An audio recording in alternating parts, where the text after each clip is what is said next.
All right, psychology intro. So again, here we are in the Notion. If we navigate towards progress, then we go to psychology.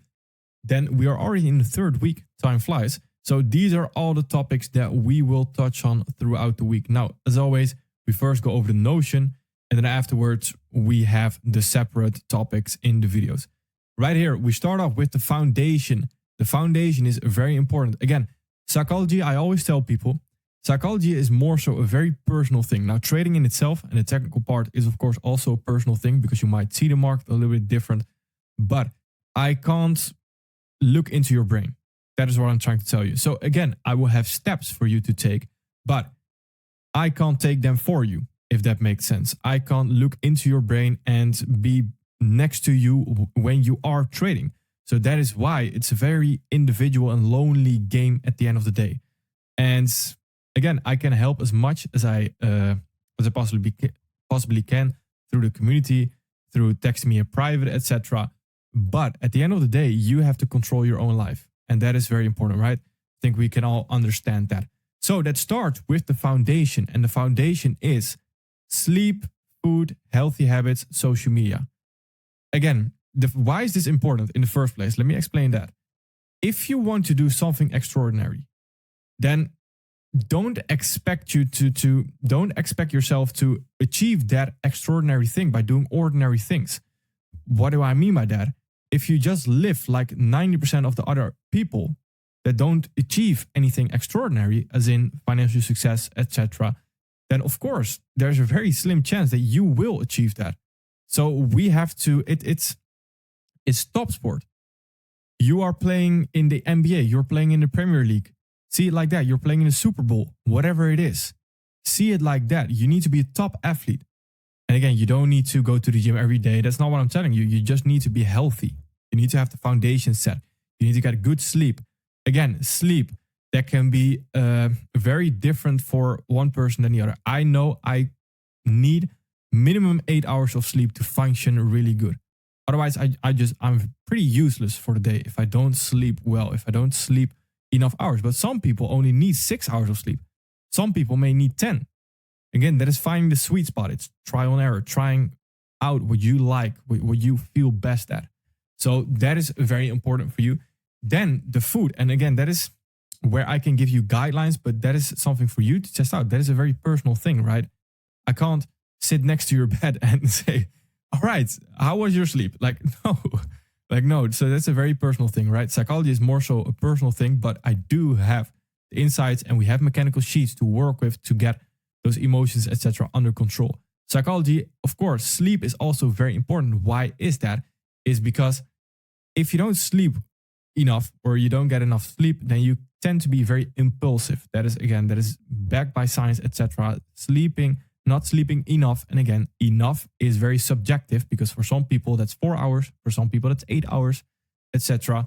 So not sleeping enough is very detrimental. Food, so eating healthy. I am personally always on a carnivore diet or a keto diet. So I switch between keto and carnivore whenever I do have carbs. I don't feel as well. My brain can't process things well. I feel very sharp, very focused when I don't consume a lot of carbs. That's me personally. Now, again, that doesn't mean you should do that because that's what works for me.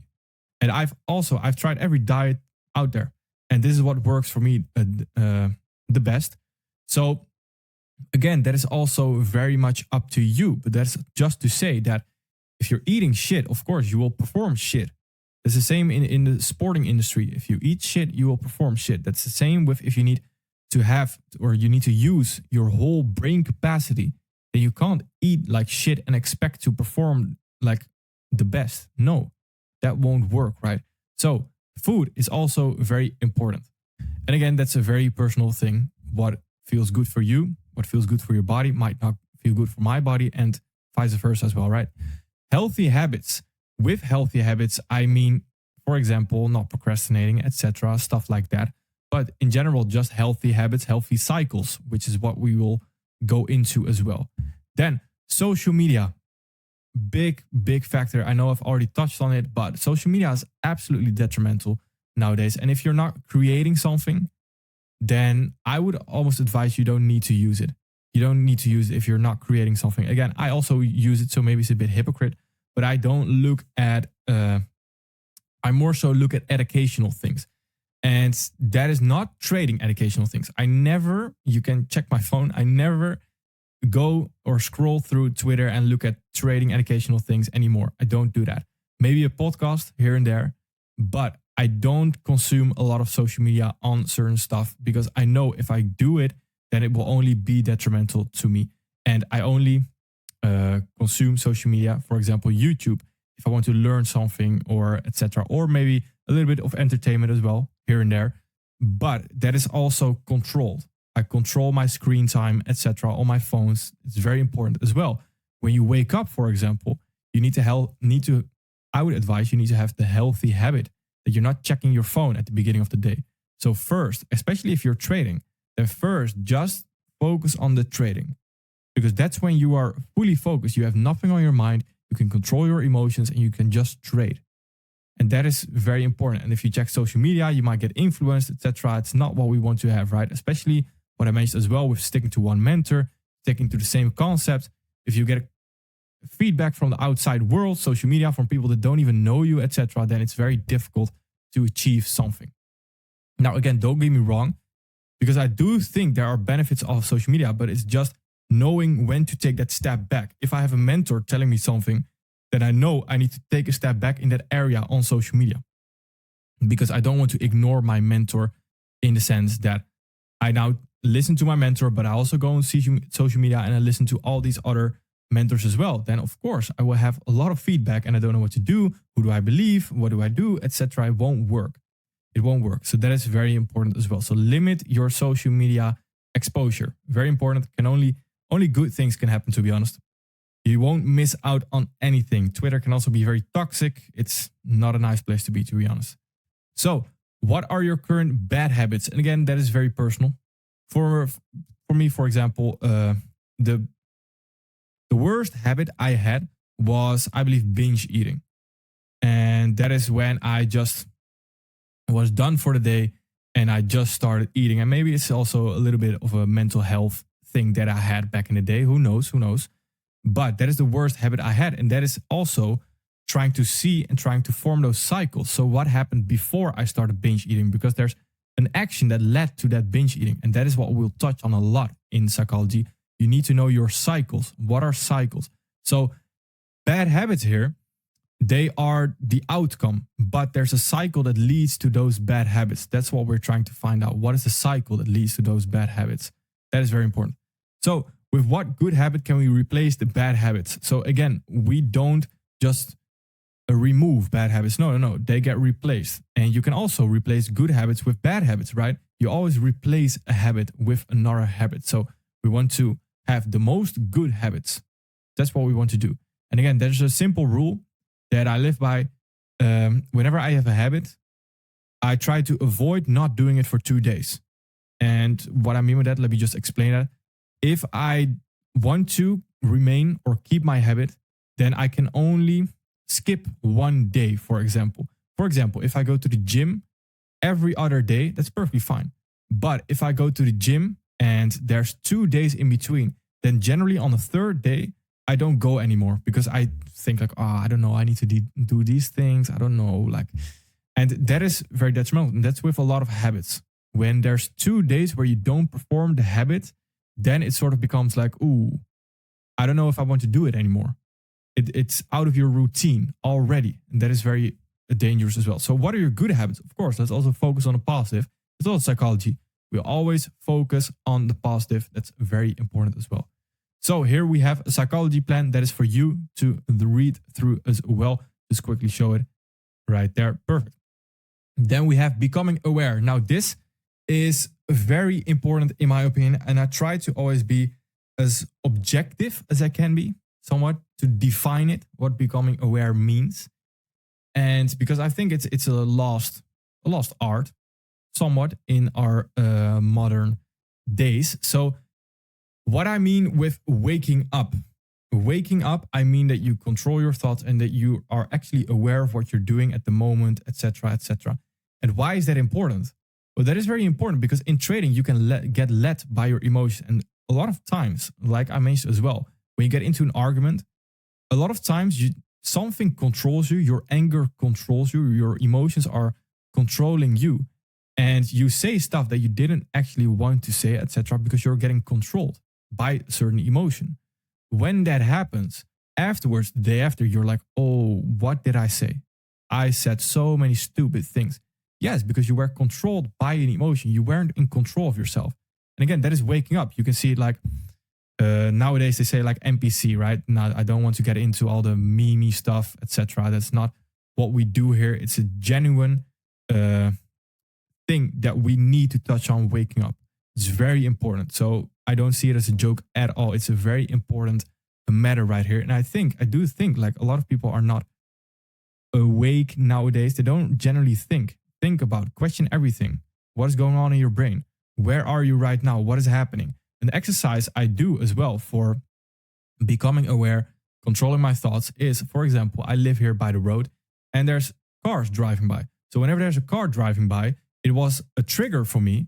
It's like an alarm. I wake up and I'm like, okay, where am I? What am I thinking? Am I being led by something, by some emotion that's in my mind, etc.? And that helps because why does that help? In trading, when you're distracted by the charts almost and you're looking at your entry pattern and you're sort of stressing out, you can't think clearly anymore. So when you have that trigger and you become aware and you can sort of zoom out, and then you're like, oh, all right, I'm a bit stressed. I can acknowledge the stress. That's the first step. When you can acknowledge the stress and the emotions rising, that is breaking the cycle. Because that cycle, if you don't control it, eventually leads to revenge trading, overtrading, doing something stupid, etc. So that is very important. So you have an outer attention layer and an inner attention layer. Inner attention where you're too busy with yourself, you're too busy thinking about all these things. Outer attention is when you're too distracted by the chart, for example. And the charts are controlling you. So either an outer thing is controlling you or an inner thing is controlling us. What we want to do is we want to find the sweet spot, the middle, where the outer is not controlling us and the inner is also not controlling us. That is very important. That is where we want to be. We want to find that sweet spot. Again, we will have separate videos on these things as well. So that is controlling your thoughts. Whenever I say controlling your thoughts, of course, it doesn't mean you always need to control, but you have under control when your mind is wandering. So whenever my mind is wandering about all these things and I'm getting in a very creative state almost, where I think about a lot of things, not negative things, I think about a lot of positive things that I can do about everything. Of course, we're all humans. We know our mind can come up with the craziest ideas. Our mind is the best drama writer in the world. So in that case, we can allow it to wander off. That is where we want to be. We want to have control of when it does wander off. It's like you can tell your dog, all right, you can run now. That's exactly what you want to do with your own mind. You want to control your thoughts. You want to be very careful with the thoughts you are putting into your brain as well. For example, the market is not random. It's an extremely, extremely dangerous thought to have. Why is that an extremely dangerous thought? I've touched on it before as well. It's when you truly say that to yourself and you say it over and over, you start to believe it, of course. It becomes into your subconscious. You start to believe these things. It's like when you was born and you were born and your parents over and over told you the market is not random. The market is not random. And you just don't know better. So when that happens and you believe that truly, then you think you can have 100% win rate. So whenever you lose, what happens? You think you don't know enough. So what do? You turn to the creator of the so-called algorithm and you say, all right, maybe I don't know enough. How can you, again, now I don't want to dive in too deep into that, but how can you control the masses, right? Like that. And with the masses, I mean, if you have a following and you say you're a creator of something, then of course, and you say the market is not random, then of course, when these people lose, they will turn back to you. So this is such a dangerous thought to have. It's better to think that the markets are completely random. That's what I'm trying to tell you. That will benefit you more than thinking they are not random. That is extremely dangerous. Now, again, I don't want to dive too deep into that now, but that is, it goes very deep, this stuff. It goes very, very deep. And that is what we have to fix almost. We have to fix our mind almost. And that is very important. And it's a difficult process, of course. So cost, what does that mean? That is conscious steps. Every step you take in your life needs to be very conscious. As in, you're not controlled by some outer thing. It is a step that you decide to take and you're very conscious of the step. So why do you take the step? Why am I taking this step? Why am I taking this trade? Is it because my emotions are high or is it truly in my trading plan? Is it in my trading plan? Perfect. I take the trade. That is when you need to be very conscious. And again, that leads to you waking up, controlling your thoughts. It's all tied in together. So what are you thinking? Why are you thinking it? Again, all these things. And I'm mainly referring, of course, to trading here. When what are you thinking during your trading? Why are you thinking that? That is very important. So you might now force an ID. And then it's again essential to wake up. And what are you thinking? Why are you thinking that? Maybe you're just thinking that ID because you've been staring at the charts for so long. It's very important. So what are patterns you fall into? With patterns, bad patterns, and good patterns, I'm aiming at cycles. So certain cycles that you fall into. For example, you take a loss and you just can't take it. So you try to recoup those losses and you try to win again. And then eventually it leads to you overtrading, revenge trading. That's a whole cycle on its own. That is something we will also touch on. So right here with the exercise, have a trigger, a car sound, trigger gets activated. Remind yourself to control your thoughts. This is very important. It's a huge part of life. And I think a lot of people try to ignore this, but this is extremely important. And I think it's what I would say, this has been a huge part of how far I've come. I don't want to call it success because I don't think I'm where I want to be, but it's where I am right now. And that is mainly due to this as well. So that is very important as well. Then if we move back right here, we have our routine. So routine, what do I mean by that? Journal your thoughts before, during, and after trading. Pen and paper, ideally. Why pen and paper? I know. I know it's pretty boring. Sometimes pen and paper. It takes a lot of time. It takes a lot of effort. It's more effort than typing. That's exactly why I want you to use pen and paper. When taking notes as well, like you don't really need to take notes, but if you want them to stick to your brain, then take notes on pen and paper. And did I say you don't need to take notes? You don't need to take notes on pen and paper generally, but of course, I would always advise to take notes. If you do take notes and you want them to stick better, then use pen and paper. That is very important. It's the same reason if you journal your thoughts and your emotions, so you write them down on pen and paper, it's like a cheat code. You can see exactly on which day, what you were thinking, why you were thinking it, etc. And also, you're releasing that energy because it uses so much of your energy to write down. Typing is just a few finger clicks and you've typed it. You need to write the A, then the R, then the J, the O. It takes a lot of energy. So that is, again, that's the same where if you try to get rid of those emotions that are in your head, so maybe you're a bit stressed about your trading, etc., then write it down or vent to someone. So ideally speak to someone that you can vent to. That is also extremely beneficial. So what does your current daily routine look like? That is, again, a very personal question right there. Then sheets. This is, again, masterclass will get the actual sheets, of course. Then right here, we work with sheets, psychology sheets. That is the mechanical sheets I was talking about. And again, these will all be shown in the videos. Follow the steps in the quick guide, fill in the psychology sheets to find your pattern, etc. That is what we will go over. Then brain capacity. This is why as well we simplify, etc. It all leads down to brain capacity. You have 100% brain points a day. Use them wisely. Now, that is just a general rule of thumb. So how many brain points do you waste before you get into trading? If you use social media, your phone, before you get into trading, etc. You've already wasted a lot of brain points. If you had an argument before you got into trading, before you started your day, etc., then you start your day very shit because you use a lot of brain points during that argument. So it's saving, it's essentially protecting your brain points. That is very important. Keep things simple and boring. Now, that can be in your trading, but it's also a little bit in life. And again, I don't want to control your life. You can do whatever you want to, don't get me wrong.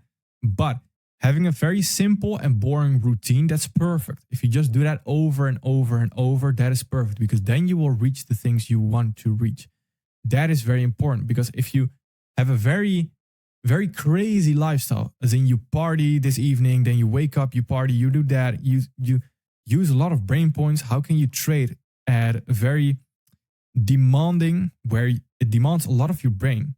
How can you trade with full focus right there? That is not what we want to do, right? So again, that is, I don't want to control you, do whatever you want, but that's just me giving you advice as well. Then track your brain points. So here we have the exercise. Here we have brain points exercise. Write down your full daily routine. How much brain points do you spend on useless stuff? Where can you save brain points? Income and expense tracker. So again, like you do for your finances, for example, you would also do for your brain points right here. So what are you doing? When you wake up, for example, what I used to do is I used to waste a lot of time into what will I wear? Now it's very small, but those small details, eventually they are very important to pay attention to, because eventually that small details, it's like the first 20 hours of learning something, you can get ahead of 99%. But the last 1%, that's where the details come in. Is that everyone can be very fast, a very fast track runner, but the fastest in the world, they pay attention to the very small details, and that is us. We want to be the best, so we have to pay attention to the very small details. For example, here, what we do is we pay attention to all our expenses and income. Now, the clothing thing that I just mentioned, what I'm going to wear today, if I'm constantly busy every morning before I trade, or what I'm going to wear today, oh, I don't know, will I wear this, will I wear that, I don't know, this looks kind of good. I'm wasting brain points on useless stuff that I don't need to know. I would rather just go in my underwear and sit behind my desk to save brain points. Now, again, that is very exaggerating. What I would advise is before you go to bed, you have planned your next day. And you already know what you're going to do. You already know, all right, I wake up, I do this, I do this. It's very easy. It's very simple and boring again. So ahead of the day, like you do your forecast, you plan your day already. What am I going to do? When am I going to trade? Perfect. That is exactly what we want to do. And that is also very important for your learning curve, maybe. If you're not just trading yet and you're still learning, you're watching the videos, then you can plan. All right, tomorrow when I wake up, I will watch the new video. Then afterwards, I will take notes, I will study and have the time brackets. Because what I noticed, you can make a to-do list, but if you don't have the time brackets, then you will still sort of procrastinate the to-do list. Now, again, that's me, might not be you, but that's from my own experience. So I have time brackets. I know exactly at what time I would do. And that is very important, I also believe. So track your brain points right here. Then journaling. All right. Again, right here, be positive. Pen and paper, same thing. What went good today? What are positive changes? Now, why is being positive so important? Again, it's the basics, I believe. I think people are born and naturally led into this thing where they can always seem to find out the negative things. People are so good at spotting the negative.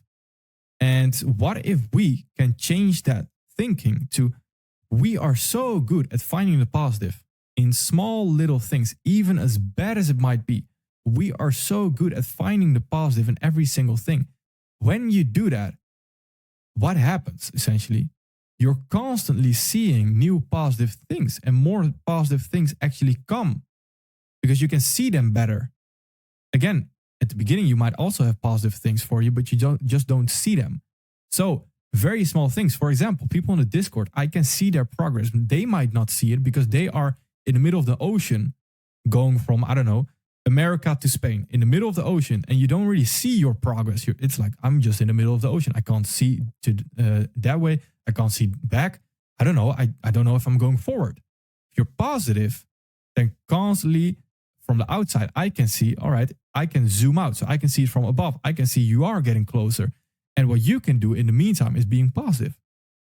Yeah, I did notice this week went better. Oh, this week maybe went a little bit bad, but my risk management was extremely well. I learned a lot of valuable lessons. Be very positive. There's nothing bad that can happen with being positive, only good things. I would argue there are only cons to being negative. There's nothing positive there's nothing. There are no pros about being negative. None. You're just very miserable, very, very shitty life. I would argue if you're constantly negative, it's not fun. So be positive. That is a very important thing. Be positive. Otherwise, it will be a very tough journey if you're negative about everything. So be very positive. Then edge. And again, being positive, just to scroll back through it as well. It's having crazy thoughts. Having the absolute biggest dreams, the crazy thoughts. That is what I want you to have. And that is being positive. When people, usually when you tell them big goals, that's when they tell you, oh, I don't know, that's crazy. That's a crazy goal. I don't know if you can reach that. Be positive. Be like, yeah, I can do that. If I put in the work, then I can do it. Again, it's not just saying, it's also putting in the work. Being positive about every single thing. That's very important. Very important. So edge, again, this is your edge, not the technical stuff. This is the sauce. Now, again, how and why? Why is this our edge? Why not the technical stuff? Well, let me explain to you. Everyone can understand the technicals. I refuse to believe there's anyone out there, anyone in a mentorship that can't understand the things that I'm teaching here, or even in the most difficult mentorship out there. Everyone at some extent, etc., over time, they can understand it. Will that mean that they are profitable? Absolutely not.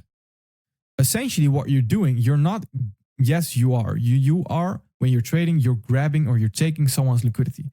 But if 99% fails, and it's not because of the technicals, then 99% fails because of their psychology, because they can't keep it in control. They can't keep their risk management in control, for example. So what happens when we enter and we take someone's liquidity, we are taking someone's liquidity from someone that is over trading, that is revenge trading, that is placing trades outside of their trading plan, that is messing up, that is fucking up. We are trading and we are out competing someone on a psychology level.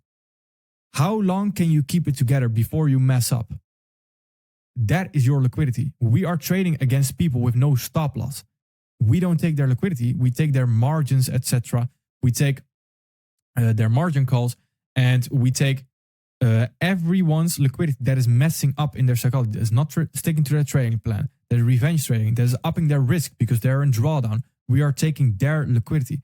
When you upped your risk and your account was blown, someone took your liquidity, not because they targeted your liquidity, no. Because you messed up earlier, or we messed up earlier than they did. That is very important. So you're out competing someone in mindset. How long can you keep together? You're not targeting someone's liquidity. Yes, you are, but on a psychology level.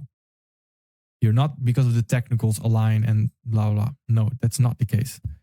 99% of your problems in trading are not technical problems. They are deeply rooted psychology problems. Again, a lot of people think that when they take a losing trade or they struggle in the beginning, then they think they don't know enough. It's not true. It's just not true. And as boring as it may sound, it is very boring actually. Trading in itself is very boring, I would argue. But it's also why trading itself is pretty boring. So what is really fun? The learning stage is really fun. So enjoy the process, but just know when you're out of that learning stage and you don't have any aha moments anymore, or not as often anymore, then it becomes very boring and repetitive. But that is where the money is made. The money is made in very repetitive, boring stuff. If you just do it for an extraordinary amount of time. That is very important. So it's not when you take a loss or you blow your account, etc. Then again, it's not the technicals most likely. Now, if you blow, yeah, that's true. If you blow your account, then it's likely your psychology with your risk management, etc. And it's not the concepts that are not working. Every concept can work out there. It's just finding whatever you like, whatever you prefer at the end of the day. How simple can we make it, but still very effective? That's what I'm trying to do here. We have concepts that are still very effective, but also very simple and effective in a way that we know we have an idea of how the market works, how it moves from liquidity to liquidity, etc. So we can still make that very simple approach, but still as effective. And then we can focus on our psychology. It's not the concepts that aren't working. It's usually the person that isn't working on their psychology. That's important. Have you been an SOS trader or shiny object syndrome? Someone that hops from the new concept to that new concept to that new concept. I have been there, certainly. I've 100% been there, for sure. And I didn't see any success until I stopped that, until I quit that, until I didn't need anyone's opinion anymore, until I studied the own things that I had, because I knew I had the knowledge, etc.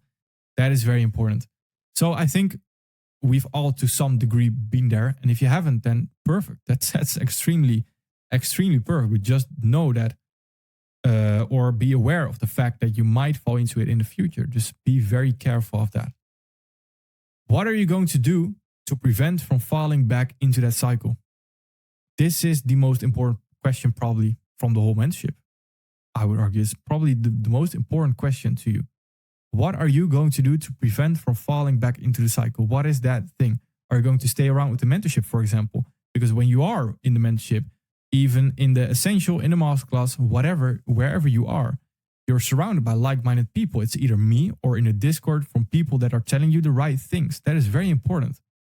It's being surrounded by the right people. If you're constantly listening to me every day, then I don't think you can mess up, because I'm constantly affirming positive things into your mind, constantly reinforcing the same ideas.